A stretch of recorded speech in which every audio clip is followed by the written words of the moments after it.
So, Catherine, about diet, we covered diet a little bit, and the reason that usually, when I'm working with somebody, I always leave diet until the third or fourth session, and the reason being is because if somebody comes into me with different complaints, if they come in with, say, dysfunctional breathing, habitual mouth breathing, they're tired, they've got disrupted sleep, maybe feeling more anxious, they may have breathing problems, asthma, whatever, and if I was to talk about the breathing exercise and give them a program for their breathing, and at the same time if I was to talk to them about diet and give them a program for diet, if that person went off and practiced it for 2 to 3 weeks, and when they returned I'd ask them, okay, have you made progress, which I'd expect that they would be making progress within 2 to 3 weeks.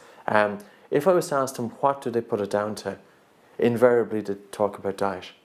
And that's the reason that we speak about breathing first. We cover breathing, continuously work on breathing, and to get the person to feel the difference to their life as a result of addressing dysfunctional breathing.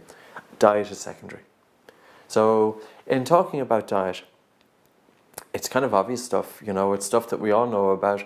Processed foods are a stimulant, especially if they're laden with sugar, etc.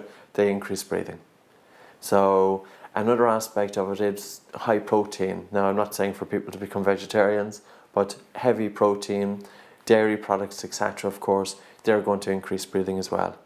So the whole aspect would be, try and minimize processed. And the best rule of thumb to determine a processed food is the more advertised it is, the more processed it is. Because processed foods have a high profit margin. So therefore, the manufacturers of processed foods can put money into advertising, and all you have to do is look at breakfast cereals. You'll see the ones that get the most advertising are the most processed.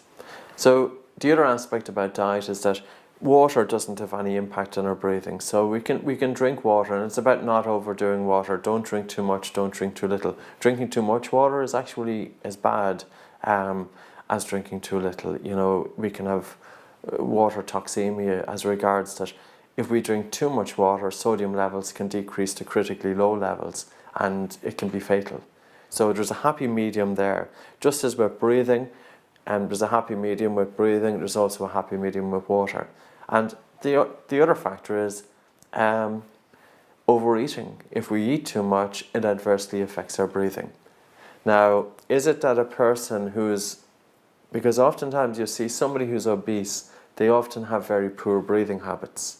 So the question we ask is it their excessive eating which is contributing to their overbreathing? Or another question to ask is it their overbreathing which is disturbing pH levels that's sending the blood towards more alkaline direction? And as a result, their body is craving for acidic foods to help bring the pH down to normal. So there could be a feedback loop there. So it could be that overbreathing is in turn causing the individual to eat too much. So by addressing a person's overbreathing who is obese, it may help to restore normal metabolic processes, and as a result their appetite decreases. And that's something that we do see, that when we change breathing, we often see a change to appetite, that normal metabolic functioning is taking place.